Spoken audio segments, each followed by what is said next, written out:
Are we here? Are we live? I'm not sure. But there's no sound now. The wonders of shitty public technology. Are we calling it technology? I don't even know if we can validate these things as tech. How about now? You can hear me now? I can hear you, indeed. Perfecto. I just always find it funny, like how there's just like probably telepathic fucking nerds wired up in basements all around the world, deep in the prism of whatever void of landmass we actually live in, and yet most of us are using Skype, which functions barely 10% of the time. literally, and there's no consistency. It's like sometimes you log on and it's like, yeah, the camera's not working and like the sound isn't working. And like you said, they've not updated this since 1997. You said so. Yeah, it's literally insane, isn't it? Like how old this product is. But we tried every other product pretty much, and none of them have something that Skype can. Well, none of them have anything that's better than Skype, like for what we're looking for. Either you have to pay for it, or they don't work because Google's blocked the record applications through its, through its system, or just we tried everything, didn't we? And we came back to Skype, even though it works like 10% of the time. It's almost like their motto is, if it's not completely broken, don't fix it. If it kind of works, don't fix it. Sounds like most car salesmen or most mechanics. Yeah. So, what's the topic of our 30-minute conversation? So, for the audience, we're gonna try and compact it into 30-minute segments because obviously, like, people have things to do, and yeah, it's not easy for a lot of people to sit down and tune into an hour of podcast, especially when there's like so many other good podcasts out there. It's one of those things. So, yeah, we're going to try and be concise for you all with our charisma and our charm. Indeed. So yeah, I mean, there are a few things that we can talk about. And one thing that you mentioned earlier on is like kind of like the deliberate inhibition of intellect, which is amazing. And the example that you gave, actually managed to find the said article about the NY. Yeah, it was in New York anyway. So yeah, we can touch on that. The irony of just Israel as a nation as well. I just find that, I think that's something that should just be like touched upon, and like Judaism and Israel, and yeah, just like yeah, it's absolutely amazing. The parliamentary vote, something else we can touch on. Saw Yeah, the video. anything else? By the way, sorry to interrupt, but related to exactly what you just said, I had no idea because I haven't been following it. But Israel actually bombed their own citizens, objectively and factually, with their Apache helicopters. They actually shot up the music festival. Like they When? killed citizens. So on the October 6th or 7th, I think it was. The kind of like start of this operation. They actually launched an attack against their own citizenry and killed them, and it's an objective proven fact because Hamas didn't. When you see the devastation, Hamas doesn't even have the capacity with small arms to actually implement that level of devastation on the gig venue, and the fucking car park has literally been shot to shit by helicopters. All the victims of those cars. It was and there's interviews. I mean, we have to take the interviews with a pinch of salt, of course, but literally like Hamas Palestinian soldiers saying like, yeah, no, yeah, they shot the fucking shit out of their own stuff, and then they came in and like loads of citizens got raped and stuff, which is kind of a factor of war. But all of this is just classic Mossad operation. The guy goes over it on a nice little bit shoot kind of doc. I just realised this is probably not going to get this is going to get flagged by YouTube. but yeah, that's so we can add that into. But return to what you were saying, please. It's so funny you said that.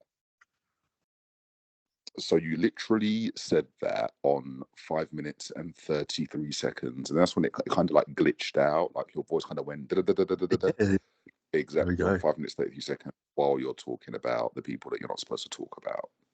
Well, we're talking a Mark Zuckerberg purchase as well. WhatsApp now owned by the Meta Corporation, which we were just discussing as well on the phone before we started this call. So it all fits in quite nicely.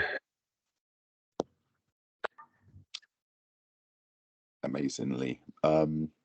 So, I mean, in regards to like the inhibition of like people's, intellectual capacity and saying that people are too smart to do certain jobs, I mean that premise doesn't make sense in No.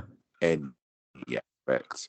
Like literally, even if it comes to like stacking shelves, intellect can help you be better at that, to be more meticulous in like the positioning of things. It's like intellect.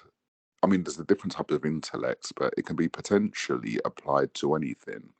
So while you restrict someone on, applying for a position based on their perceived superior cognitive abilities, or mental capacity is yeah, it's quite startling. I'll read the start of this article. It's something that John brought my attention to.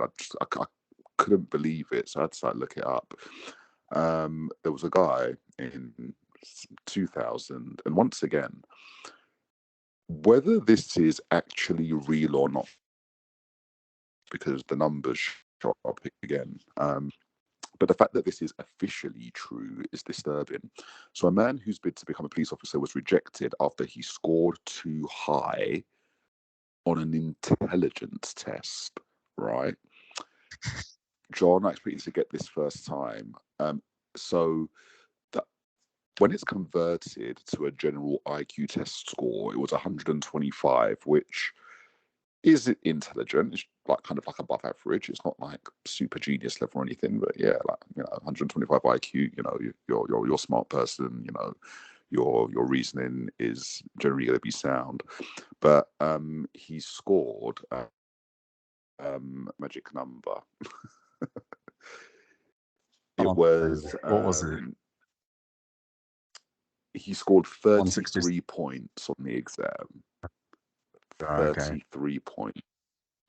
But the average score for police officers on this test is 21 to 22, which is cusp numbers again, which is the equivalent of an IQ of 104. I mean, yeah, just of all numbers, he scored 33.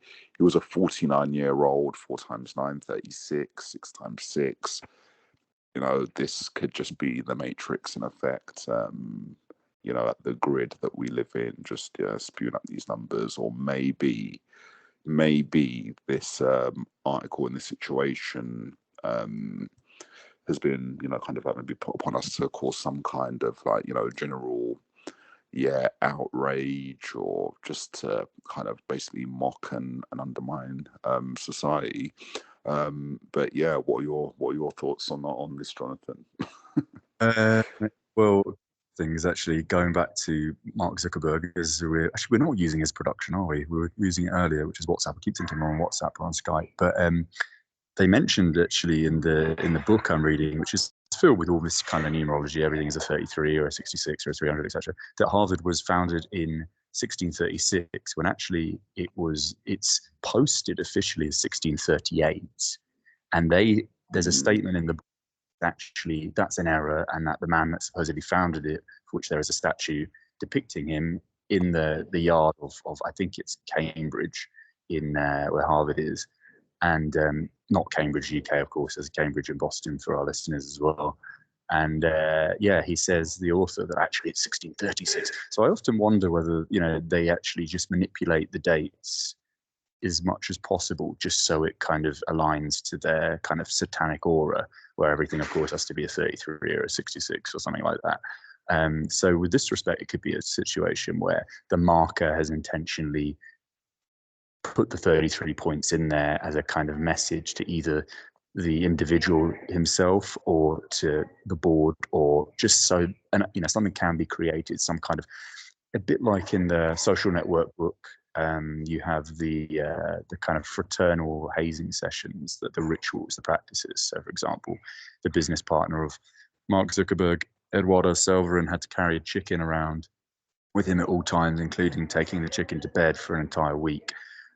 These kinds of ritual things. So when you see these postings, these publications where there's obvious numerology embedded within it, it's kind of a ritual, perhaps. But who knows what it is? But what we can say, it's of course all just fake and rigged, and there is a purpose to us hearing about these things. You know, at the end of the day, it has been published, and it's been published by a group of individuals that are very much a part of the cabal. You know, MediaCom is, you know, is at the forefront of societal control. Therefore, everything that we see, we are meant to see. Again, the purpose, you know, sky's the limit as to what exactly it might be, but it's certainly beneficial to them to tell us. But yeah, with respect to the kind of like the human conditioning aspect, of course, you know, we've discussed this numerous times with respect to education and how they implant, and it's not just education, but education being the most important because it's the core form of manipulation. You know, pursuing a set narrative and applying that to the youth of tomorrow and today is the mechanism by which to completely alter the strain of society. And I think, you know, you've seen now professors that have their hair dyed pink and have 1,000 piercings on their face and believe that there are 1,000 different genders and all this crap. They're put in their positions not because they've exceeded the bounds of intellectual knowledge, you know, of academic stature. They're put there because they're idiots. Because if you want to mold anything and anyone, whether it's, you know, a cake or an animal or a person, or create shapes and colors and forms, you've got to create a foundation. You know, you've got to implant a system, a foundation that is somewhat aligned to what you expect to create off of the back of it. And, you know, if you implant idiots into the schooling system, stupid professors, stupid deans, stupid social workers, anyone that works within the system as a whole, then naturally the children themselves are going to grow up to look at them as icons and aspire to be that idiocy. And then you just have this generational fucking, system of incompetence just being bred year on year, generation on generation, until it reaches the point where we are all living in fucking holes in the ground, bashing stones in our head and wiping shit all over our face. Quite literally. Yeah, get them when they're young. And, you Which is the know, motto dirty. Dean and Prince Andrew. Exactly. That is the motto of the cabal. So yeah, schools, they teach people, you know, next to nothing. They teach people to become, you know, corporate slaves. They teach children about this LGBT, you know, nonsense, like what, like literally in primary schools. It makes no sense whatsoever. However, to be a policeman, which is arguably one of the most important jobs in society, along with being like a, you know, a nurse and a doctor, somebody who kind of deals with, you know, justice and undesirables. You know, you cannot be too intelligent to do a job that requires meticulous investigations and dealing with people. Absolutely bizarre. Going back to that, in regards to the numbers, so, you know, he was 49 years old. His name was also Robert Jordan. Jordan is also synonymous with a certain part of the world. The Middle East, where things are going on at the moment. And also, Robert and Jordan is 6 and 6 as well. Slightly obsessed with the numbers here, but, you know, it just seems to be that these things repeat themselves intentionally and unintentionally, time and time again, So for some reason. another thing to that name, isn't there? If you shorten Robert, Rob, and he got robbed of his position in the police force, so it was Rob Jordan. That as well. And also, the article was published. They've actually put the time that the article was published, September the 8th, 2000, at 3:32 p.m. I mean, once again, you can, make a lot out of that. Three, and then the colon or double colon, and then 3 times 2 is 6, and you've got 3 6 again. And then once again, like, there's really poor grammar. This is an ABC News article, and like there's a paragraph where the grammar is just ridiculous. It makes no sense. Most cops just above normal, the average score, and those first 6 words are all capitalized for some reason that makes no sense.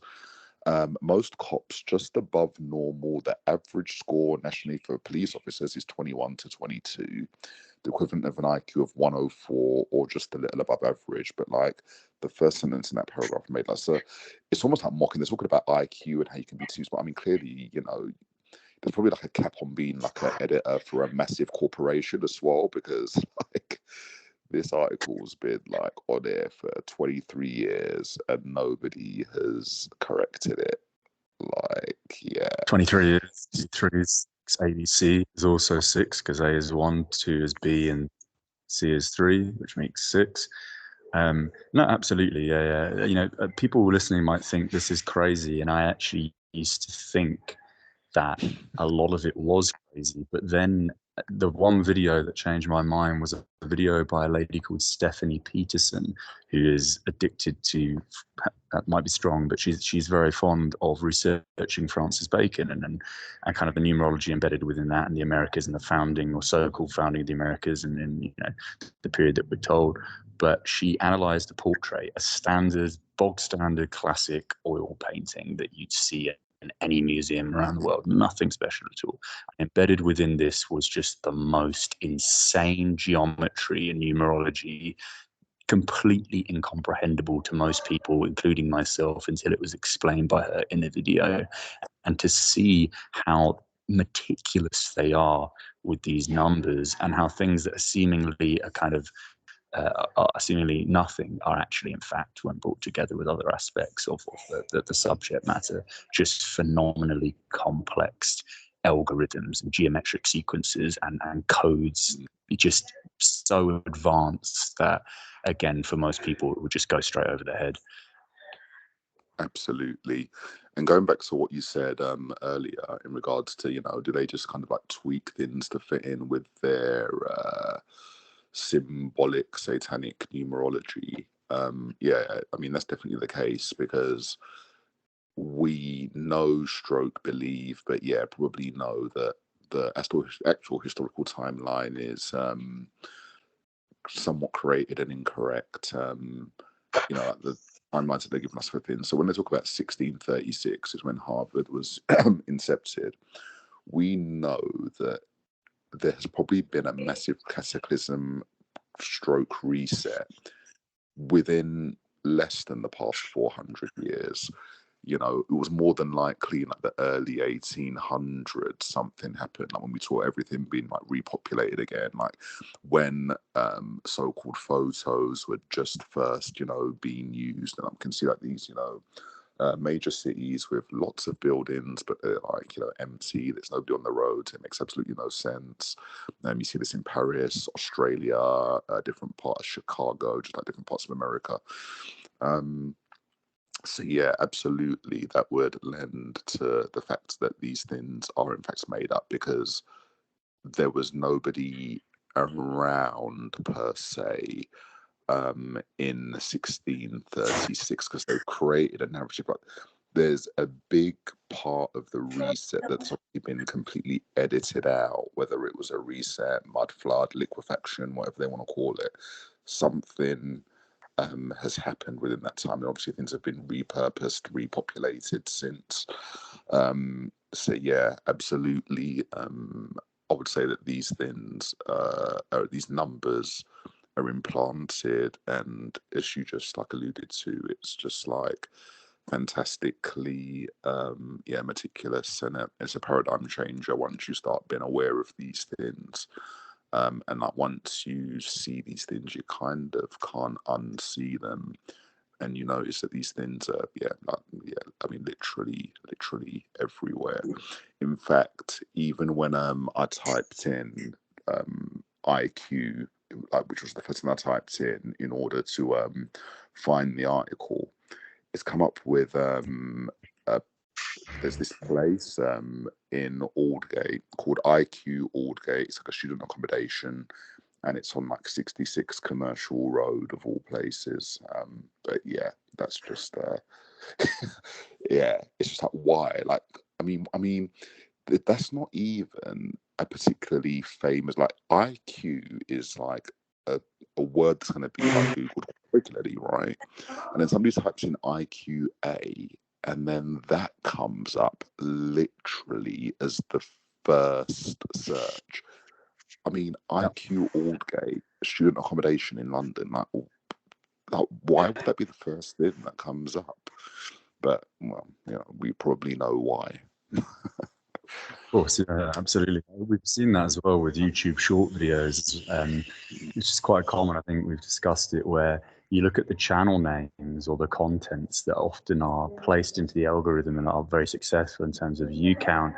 And it's just the most random bullshit. Like these are all kind of channels, in my opinion, not all of them, but a lot of them are derivatives of organizations like Secret Service, CIA, NSA, or whomever is responsible for this section of the system of propaganda, because it would be something like Melanie's dog 33315 or David likes skateboarding, and then it would be a sequence of numbers. No one ever names their channel. Like in 2023, okay, maybe back in the 90s when you're creating a MySpace account, it might give you like some automated like John12345, but no one creates a channel, especially if they're trying to monetize a channel, which these people are, because these are the people that are filming their dogs every day and making it their mission to gain revenue.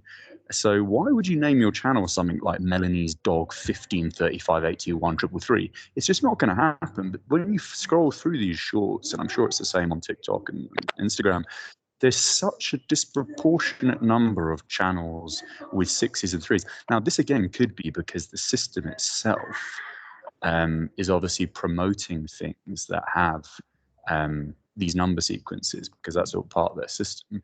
That said, my original point is still standing that, it wouldn't make sense for the people in the first place to be naming their channels with such ludicrous names. Just like setting up a business, you try your best to tag it with something that has, potency for the audience, for the customer base, for the clientele.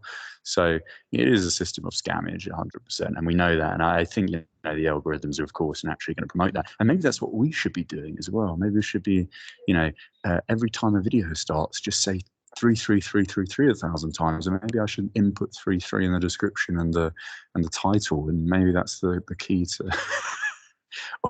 to the success of the web, which is of course 666, World Wide Web, 666 in Hebrew. It's Hebrew or Yiddish. I always get confused. It's one and the same thing anyway. It's all and even in English too, because W's the 23rd letter of the alphabet, 232323, or 2 times 3, 2 times 3, 2 times 3. Yeah, so it works that way too. Yeah. Genius. I like these little facts. They get stored in my little numerology bank box in my mind. Very interesting stuff. So, how time are we in now? We're 20 minutes in for the audience and ourselves to gauge what should be the topic of conversation to head out the last 10 or so. I think we should probably go out on, kind of like the mainstream and main event that's going on in the world at the moment, and that's like the whole kind of like Israel Palestine thing. The fact that there was a vote held in the UK Parliament this week, which just once again just shows like the things that are normalized, like the bizarre things that are just normalized and like widely socially accepted. That there was a vote in the UK Parliament whether there should be a ceasefire. But I'm using the word ceasefire, whether Israel should stop, bombing, I don't know, civilians in Gaza and Palestine, and this war on Hamas, which is not a war on Hamas, it's a war on, I mean, Hamas, obviously, as we know, is a Mossad-funded operation, but, like, let's just go with the official narrative here. Like, there's allegedly a war on Hamas, but for some reason, like, we're seeing loads of bodies of, like, women and children, like, on the streets. Yeah. And they've voted against a ceasefire for some reason. I don't know if anybody's actually come out and given a reason as to why. Oh, yeah, actually, yeah, I remember the reason now. So, the reason being that, well, if we stop bombing them, then maybe they may recoup and attack us again. Yeah. I have two opinions on this now. I still stand by my original opinion as a primary, which we discussed a few videos ago. It might have even been the last video. So this is episode 8, so it might be episode 7 or 6. In that they're going to use that as a precursor to relocate Gazans. So this is one aim. So what they're going to do is they're going to bomb the shit out of Gaza. They've already voted against a ceasefire, which is, of course, by default voting for the massacre. So then either, it's going to fizzle out, it's going to be occupied by the United Nations or NATO or Israeli forces, and then they're going to come to terms where it's going to be like, oh, we were wrong. We're really sorry. This might be a few years down the line. We apologize for voting for it. It was our fault as Europeans, as Western nations, as prominent developed countries. It was our fault. We could have stopped it. We didn't. We voted for it in a way, and now because of that, we are going to allow the relocation with financial packages and healthcare and all these things to Europe. That's going to be one potential, because they're already doing that with Afghanistan and Syria and all that stuff. So there's no reason why they wouldn't do it. And of course, realistically, the Jews have more lobbying power than anyone else in the world, and therefore control the world's kind of political system by default. Or this is a wild card here, and I see it as a possibility, because Jewish culture, which has been discussed a lot, or Israeli culture, or a combination of both, really thrives off of this artificially inseminating the notion that they're hated people. They create these memorial Holocaust museums all around the world to remind people that they are the ones that are subjected, when realistically they have more financial, political authority than any other cultural group in the world. I think maybe Israel itself as a country is going to be sacrificed as a mechanism to reunify and strengthen Judaism even more. They might actually be subjected to a complete and utter demolition by other Arab countries, of course, artificially funded and inseminated for the purpose of destroying Israel, to give the West an excuse to go in and completely obliterate the Middle East, because Iran has been kept, for a long time. Iran is coming, as they're going to bomb the crap out of Iran at some point, and I can't see any other mechanism by which to bomb Iran outside of this Gaza-Israeli scenario. So they're going to use this as a premise to eradicate the Middle East. But in order to do so, Israel would have to be completely bombed up to shit, so that they could go in, resettle, rebuild, this time without Gaza, without Syria, without any other opposition in the periphery. And I think that's what we're going to see. And then, of course, we can see that Wahhabi, Sunni, and that Shia divide, which has been very, very clear and artificially implanted for a long, long time. And Saudi Arabia will, of course, be on the side of the so-called West in the US, and they'll bomb and obliterate Iran, take over their oil, and I don't know, something like that. But I still see that the former as being very valid, but who knows? Yeah, that's a very interesting take, very plausible take. It's been kind of like, bubbling, like they've had whispers of it, they would have been implanting this seed for a long time.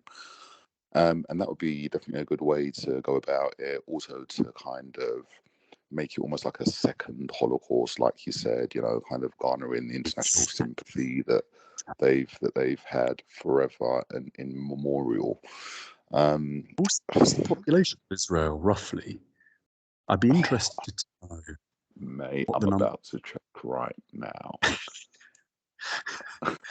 Of course, it just gets rounded up to Okay. So it's like, but it's literally 150% of what it was, or of what they claim the Holocaust was. So it's 9 million, 9.3 million, of course. In fact, it's 9.36 million. 9.36 million. Once again, live on air, I think we've just displayed once again that these numbers are probably implanted and probably deliver like 9.36 million, like really. But yeah, apparently so, and officially speaking, it is. I'm going to make a call and say there's going to be a massive, massive genocide killing of Israelis to open up the new Holocaust, because again, they thrive off of this idea for thousands of years that they're the victims. By the way, there was a really nice metaphor or kind of analogy someone gave about the Bible, the scenario of the so-called fleeing of Hebrews from Egypt across the Red Sea, and they interpret it as actually the Red Sea is, of course, the river of it's, it could be looked at as a river of blood, and that Blood. Oh, absolutely. Hebrews crossed the line, and what it meant was because Hebrews probably were the ones responsible because they come from the Babylonians and all these kinds of ancient, so-called civilizations, which were all one and the same. They were the ones that built the pyramids. I think that's a complete scam because it was the Egyptians that were probably enslaved, and they were the ones responsible for the construction. But it was the Hebrews that were actually the controlling power, not the other way around. And they probably got overwhelmed. I mean, this is, again, all potentially farcical and fictional, but when they crossed the Red Sea, that was a symbol of crossing from morality to evil, crossing the river of blood, and then again worshipping the bull, which is of course the kind of what's it called again? Idolatry in the desert. They started to worship, didn't they? I can't remember the exact timeline, but all these things. Anyway, that's another story, and I'm not entirely an expert on kind of biblical shit. So, but returning to the Israeli thing, yeah, I expect maybe some kind of mass slaughter, some small nuclear armament gets let off by some neighboring Arab country. Maybe we're going to see 360,000 deaths, 300,000, who knows, maybe even 3 million if it's a big bad boy. And why could that not happen? There's no reason for it not to happen.